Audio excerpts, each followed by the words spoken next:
Okay, so hello everyone.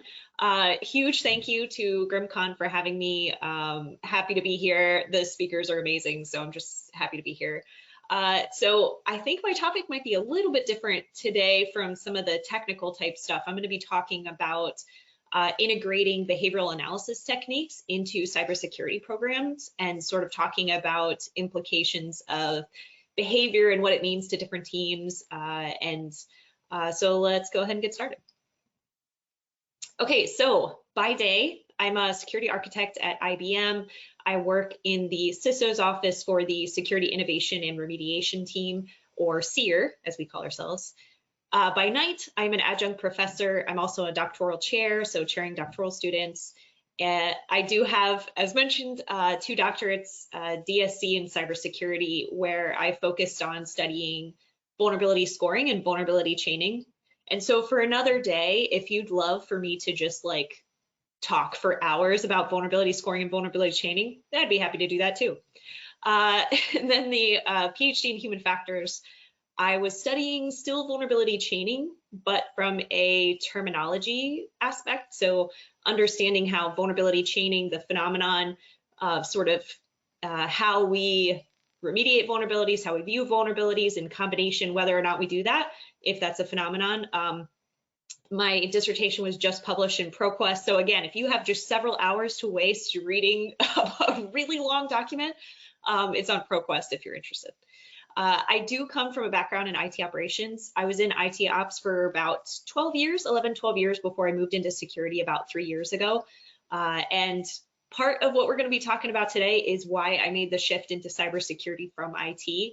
I have a real soft spot in my heart for vulnerability management from the IT side, from the cyber side. I know how challenging it can be, so I really like to study that and sort of figure out how to solve some of those challenges. Love risk management, and then DFIR is just a total passion thing for me. All right, so quick disclaimer. All thoughts, feelings, views in this presentation are my own. They do not reflect any of my employers. Have to say that. And also, since we're talking about behavioral analysis, I am not a trained psychologist. I'm not a trained therapist. I do not have a degree in that. But I do love to research, and I love to see how a lot of the research concepts, phenomenon that we see in psychology can sort of help us improve what we're doing in cybersecurity as practitioners. Okay, so to break it down, we're going to start with some of the current challenges in cybersecurity. It's going to lay the groundwork for what is behavioral analysis anyway? What are you talking about? Why are we talking about this? Sort of what techniques are available, and then how is that going to tie us into cybersecurity and some of the teams, different types of teams within cybersecurity, how we can sort of apply those techniques in a practical way, because I think that's the best thing about getting an opportunity to speak about topics like this, is to give anybody in the audience some actionable takeaways, something you can actually tangibly do. So let's go ahead and get started. All right, SolarWinds. Log4j. I realize I typed cough there, but I just wanted to cough as well. We are constantly dealing with an onslaught of new types of vulnerabilities, new types of exploits, new and fun ways for the hackers, malicious actors to infiltrate our networks and ultimately, compromise our systems, whether it's with ransomware, malware, whatever it might be, DDoS. Gosh, that takes down stuff all the time. So there's really this need for us to look at these challenges, look at these problems in a different way. Like ultimately, that's why I think talking about behavioral analysis, talking about perception, cognition, different psychological sort of concepts is a different way for us to look at some of these problems. I don't think I'm saying anything too crazy here when I say that annual cybersecurity training is, the way that I've seen it, it's not that effective. If we train people once a year, it's really hard to say what are they doing on a daily basis? And do they remember the training? If they took it 6 months ago, do they remember what the training said? I know I don't. But I do cybersecurity every day, so I get to sort of see what's going on a day-to-day basis. Whereas, a lot of general users don't. It's not necessarily a part of their job or something they think about all the time. They've got lots of other things going on. And this is where I wanted to bring in the idea of cognitive limitations too. We've got phishing tests, we've got annual cyber training, we've got communication for security assessments and audits, we've got new frameworks, all this complexity added into all of our cybersecurity programs. And that's just what we're doing in cyber. That's not to mention how our users are sort of trying to digest all of this information that they might not be technical, that just might not be part of what they do or what they were trained in. And so how can we sort of twofold, how can we help our users, not punish them or make them feel bad about it, but how can we help them? How can we make security easier for them? And then how can we as security practitioners do a better job of detection, proactive security, all of that good stuff? And not just that from a technical sense, how can we work better as teams? How can we improve our own skill sets and do what we do best even better? Because types of attacks and the amount of information that's coming at us all the time, there's only so much that we can ingest, which is cognitive limitations. There's only so much information that we can take in and really put back into the work that we use. If I read about 12 to 15 different types of vulnerabilities a day, how much of that information can I integrate, into my daily job? Since I'm in cybersecurity, probably a lot.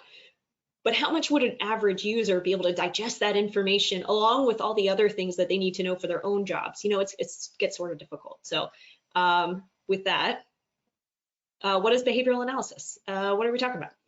So in a nutshell, how do people behave? The field of behavioral analysis and people that work in this field, they want to understand how people work together. How do they, so for an athlete, for example, especially high-level athletes, when a second or a millisecond can make the difference between winning or losing, how can you change someone's behavior to help them improve their ability? How can you change someone's sort of patterns, the way they do things, sort of the things that they do on a daily basis? How can you change that to help them improve what they're already doing?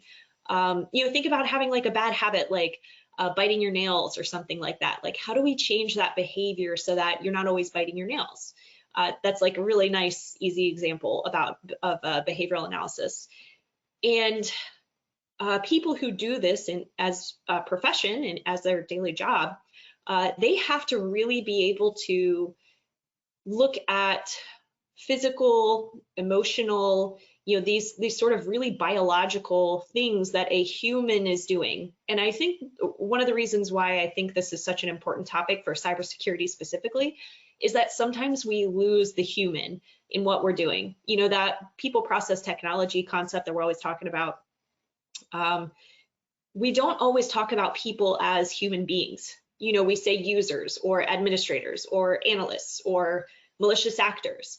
We don't think about the real human that's behind there. And I'll get into this in a little bit. Red teams, it's a little bit different because when you're doing social engineering, you really have to understand how people operate in a technical space. This is more about environmental factors as far as behavioral analysis goes. So you can sort of understand how someone is working in their physical environment and how that may change the way that they behave, the way that they act, and the way that they ultimately would do or do not do things that are beneficial to them. So health, fitness, all of that good stuff. Quickly, I wanted to touch on, there are 3 different types of behavioral analysis, just sort of top level things that I wanted to discuss. There's the conceptual, the experimental, and the applied. The applied behavioral analysis is specifically what I'm talking about today. So conceptual, this is like very philosophical, thinking about things and really sort of studying from a theoretical standpoint, how do we think that this works? Very useful and helpful, but just not what I want to talk about here. Experimental. This is really just research. This is really research-based. And this takes me to one of my other big points that I wanted to bring up as sort of I go through this. There isn't a lot of, I see this sometimes, but there isn't a lot of academic research that gets used in a technical, practical way, like on a day-to-day basis.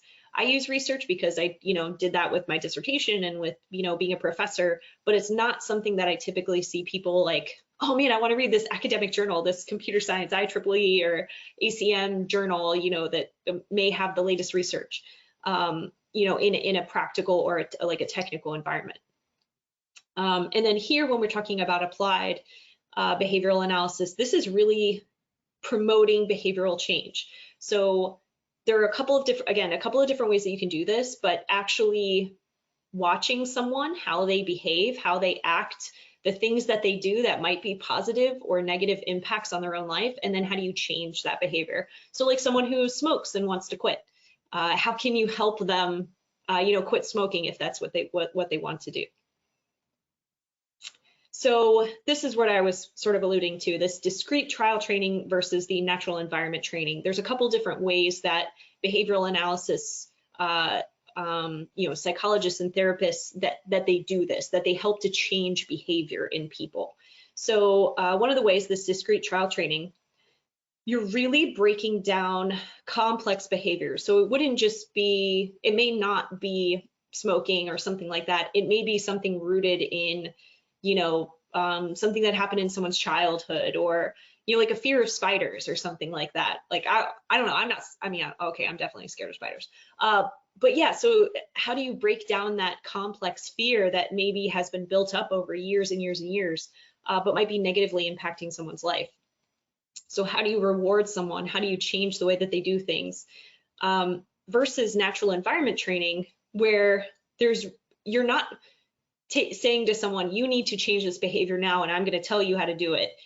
You are waiting until someone is, someone would go to the therapist and say, okay, I am tired of being scared of spiders. I run out of my house every time I see one. I can't do this anymore. I need help. Where the therapist would then help them to gradually, introduce the concept of spiders, maybe talk about it, and then maybe show pictures, and then maybe do a physical demonstration with a spider, and then maybe have them hold the spider, things like that, where it's this really gradual, gentle sort of way of changing someone's behavior. And the idea is that you're hopefully changing the way that they do things on a daily basis. This is really what I'm talking about here in regards to cybersecurity, and we're going to get into it a little bit more deeply, but how can we evaluate what we are doing on a day-to-day basis, and whether it's us as cybersecurity practitioners or our users or our user population, whatever it might be, the different groups that we work with, how can we understand their behavior to ultimately help them change it? So if I know that annual cybersecurity training is not necessarily changing the cybersecurity habits of my users, what can I do to better help them? Is it a nudge? Is it an alert? Is it a face-to-face meeting with them to talk with them and introduce myself as a cybersecurity professional? Something like that, where you start to say, what are some of the other things that I can potentially do to help my users? And maybe some of my users that really cybersecurity does not come easy to them. How can I start to change those behaviors? So quickly, because I'm in academia too, I had to talk about the latest research. I will not bore you guys to tears with, what all of these things are, but I did want to put some references up here and some resources up here, because I wanted to talk about sort of what's going on in behavioral analysis research right now. In behavioral analysis, they're talking about a lot of the same things that we talk about in cybersecurity, in IT, OT, machine learning. How can machine learning, how can AI help us sort of how can it help us change our behaviors? How can it help us learn maybe what we need to change? Maybe it's not as simple as like, oh, I see I'm doing this one task repeatedly in the same way, and I'm not getting, I'm not making this any better. Maybe this tool can help me understand that this same behavior that I'm doing is not effective and it's not helpful, and I need to change that. And then I just quickly wanted to talk about this, probably because I think we're probably all very familiar with social media at this point, but there's a lot of behavioral analysis that has really, since technology is, I mean, it's what we use all the time, all day, every day, whether it's our laptop or tablet or phone, whatever it is. There is a lot of behavioral analysis work that's being done on how social media, how technology impacts how we function as humans, right? You know, because there's a lot of research on technology addiction, things like that, which isn't what I'm talking about here, but more so that there is a lot of the same types of problems that they're seeing in behavioral analysis that we're seeing in cybersecurity with the way that people keep doing the same things over and over again. So if we can start to understand the behavior, why people are doing what they're doing, then we can change that behavior and use positive reinforcement or help people to learn sort of better ways of handling situations. All right, so what in the world does this have to do with cybersecurity? You know, I mentioned it sort of at the top of this, but cyber attacks happen the same way that they've been happening for a long, long time. Phishing attacks are still huge. It was funny, I heard someone the other day mention that they're like, oh, you know, phishing, I'm not as worried about phishing attacks. And I was like, really? I was like, there's still like 60%. I can't remember what the latest statistic was from one of the reports from like Verizon, the data breach report, but like the phishing attacks are still super high. And when you think about how these types of attacks can happen, like ransomware, and how devastating they can be, if it happens because of a phishing attack, but they're super devastating, you know, I'm still concerned about phishing and how we can help our users, you know, not click on that link or not download that file, you know, that Word file, whatever it might be. And we have a hard time, you know, stopping them. You know, users need to have access to certain websites. They have to have access to applications. So it's sort of this, how can we help change user behavior to help them understand that certain things that you click on will always be, you know, a concern. It will always be a concerning thing. You know, it's about changing mindset and changing behavior.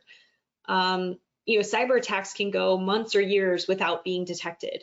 Why is that? You know, how is it that maybe our alerts aren't set up properly, maybe we're unable to detect them because, you know, the technology doesn't exist yet for us to detect them, maybe we weren't looking out for this, maybe, you know, it could be any number of factors, right? But the idea is that, you know, we have to understand, especially as cybersecurity practitioners, so many different types of attacks, so many different threats all the time that we are, you know, take this Log4j, right? There was another patch released, I think, a day or two ago, and it's going to be something that's going to continue to evolve. That is one product, well, not one product because it's in multiple products, but do you know what I mean? It's one exploit, it's one type of exploit. And think about how many exploits are happening in the wild right now, how many APT groups out there are, you know, targeting certain types of industry. You know, like if you're in the financial sector, you've got a whole other world of things you have to worry about. And so the point is there's so much complexity with what we do every day. And if we can start to understand where our problems really are and have those hard conversations, I think that's another really important point I want to make. Sometimes it's a hard conversation about, you know, introspection. How did I handle this situation? Could I have handled it differently? Could I have communicated more effectively? Because I think we talk about like, well, you know, there was this alert, it was this IP, it was this thing, it was this, it was that. How about how we're communicating? How about how we're talking with other people? Did I handle that well? Could I have said it in a different way that would have been more meaningful for that individual?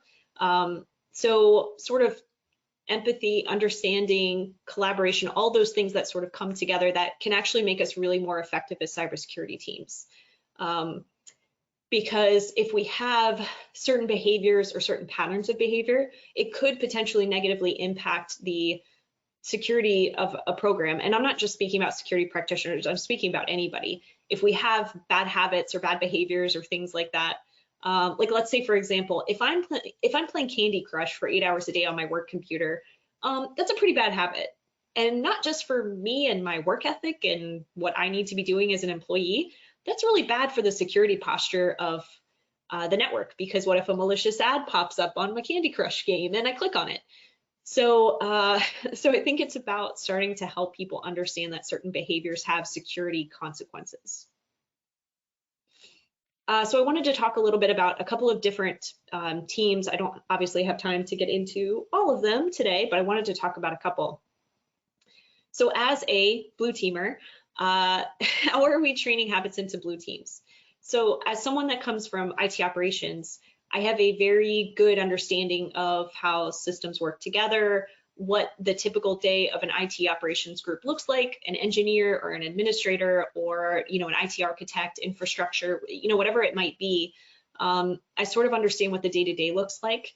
That helps me have empathy and understanding for the IT groups that I work with now on the security side. So, when I go talk with someone who is, hey, I've got vulnerabilities and I need to fix them and I don't know what to do, instead of me saying, well, gosh, you're really going to need to figure that out, I can say, okay, well, let's take these one at a time. Let's prioritize these. Let's see what we can do to make your life a little bit easier. If I can help provide more information, or if you're stuck, or if you can't apply this control or fix this vulnerability, what can I help you do to mitigate?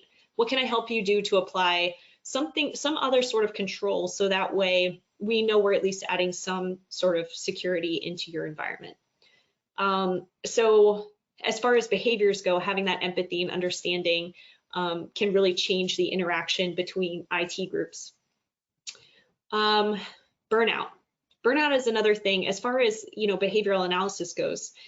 If you're in a SOC, if you're working in an IT operations environment too, if you're working 24/7, and especially, I have so much empathy for anyone that's working on all the Log4j stuff right now, because that can be a full-time job. And that means that all the other things that you're supposed to be working on sort of fall by the wayside, or you have to work extra hours to do that.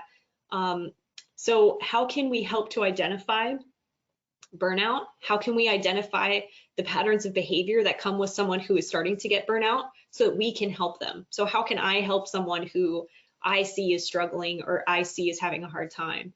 And then how can I help my SOC? How can I help manage, if I'm managing alerts as a security engineer or managing our tools? How can I automate? How can I change the way that I do things day to day? How many manual tasks do I have versus automated?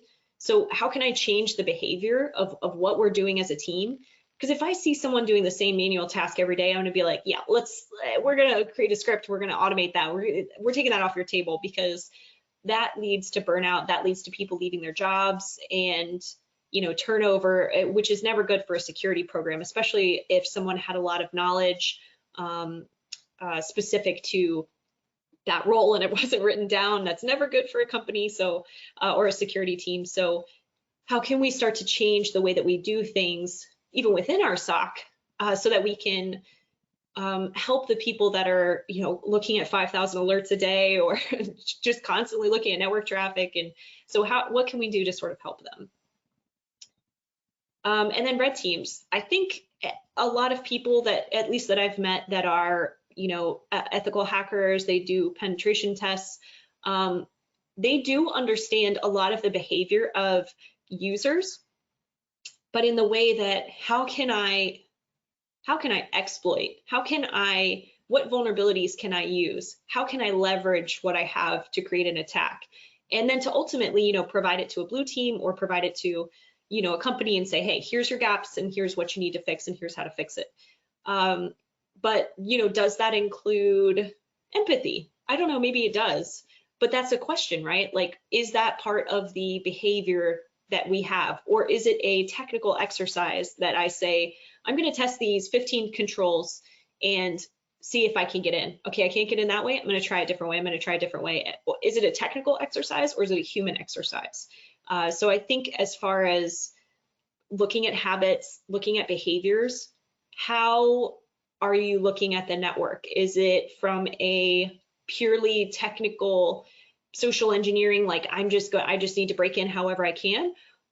Or is there some sort of, is there another behavior or a pattern that's going on that maybe inhibits what's going on?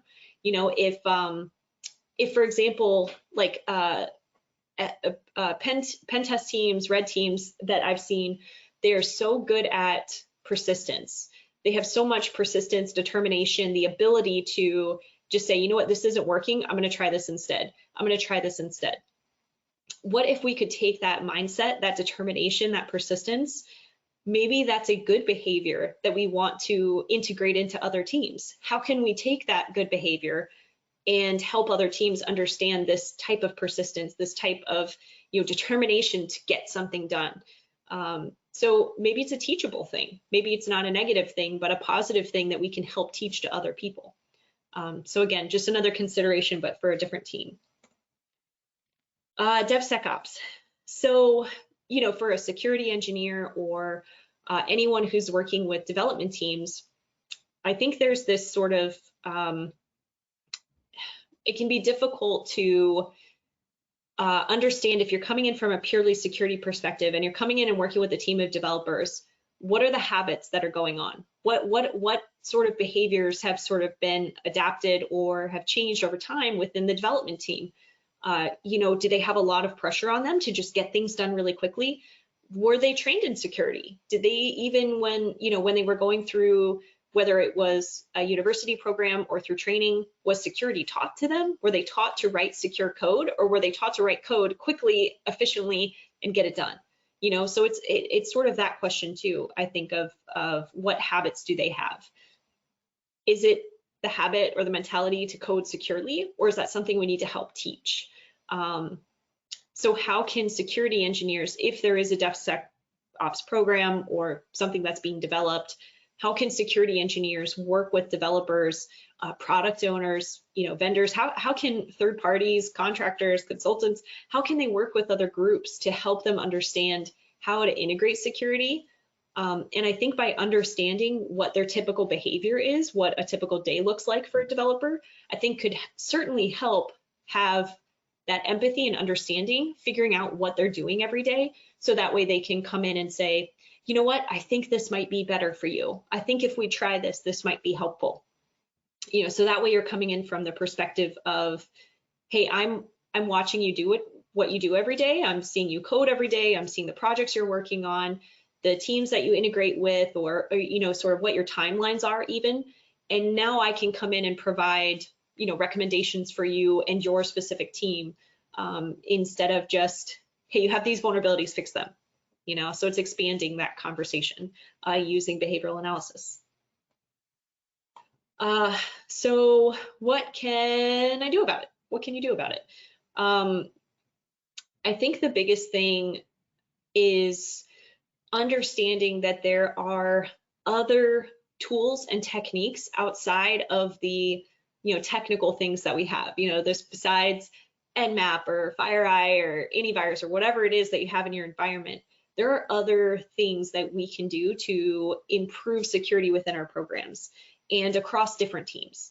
It's not just a conversation that has to be had for a blue team or for a SOC or for network engineers or anything like that, that it can be a custom conversation, and that if we understand the behaviors of our users, our teams, ourselves, that maybe we can help improve the security of our program through those methods too. It was one of the reasons why I wanted to do the human factors research and understand how we use terminology, because I think the way we use terminology, the way we talk to each other, sometimes can impact the way that security is actually implemented, or sort of works in our environment. I certainly request that people look at research. There is so much research available, academic or otherwise, on behavioral analysis. And I think if we continue to do this, there's certainly some gaps in the research, especially when it comes to cybersecurity, that I know I would love to work on. But I think if we can just sort of know that this exists, do a little bit of research on it, and start to understand maybe your own behaviors first. So what are my behaviors? How do I, what am I doing to impact security in my environment? And then sort of expand that conversation to other people. And even, I think that the other biggest thing that I wanted to mention too is that this is not a negative conversation. This is not a, well, you did this and you did that, like the finger pointing thing, that doesn't work. What does work is talking with people and having empathy for them and understanding what their challenges are, And I think ultimately at the root of what's going on with cybersecurity and a lot of the things that we have going on that we just can't seem to fix, I think if we can bring it back to the fact that we're all humans and we all make mistakes and we all have our own patterns of behavior, and if we can understand them and improve them, that will ultimately help improve the security of our programs. So research. I could probably say that like 15 more times. This is something that I think a lot of cyber programs probably don't have the budgets for, because a lot of security programs are still small. I know they're getting a lot bigger these days, but a human factors engineer, a cognitive psychologist, why not consider hiring one of those on your security team? I know a couple of great researchers out there. I want to mention Dr. Margaret Cunningham. She was a cognitive psychologist, and now she's in the security world, and she blends a lot of the research together. It's super helpful. Like the blending sort of some of these things together can be very helpful and help, you know, your team improve what they're doing already. Consider training teams on behavioral analysis techniques. Why not have a psychologist come in and do a seminar, do a training? You know, why not? It can't hurt anything. It might be helpful. So, and then understanding the different types, I think, of behavioral analysis and how they might be applicable to your cyber program specifically could be really helpful. Peer pressure. This is something I haven't mentioned in the presentation yet, but I think it's an important conversation. If we think about the external factors, right? So not just, you know, what am I doing as a cyber practitioner within my own group and in my own, you know, sort of bubble, but how do I feel? Do I feel peer pressure? Do I feel pressure from the industry to have certain certifications, to have certain training, to do this, and that, whatever it might be, you know, versus thinking about how our behaviors and how we actually interact with each other might be just as impactful. Instead of feeling maybe like this pressure to do something in a certain way, but sort of evaluating introspection, self-reflection, like seeing how those things might benefit us or benefit our programs as well. So with that sort of ends my presentation. Again, huge thank you to GRIMMCon for having me.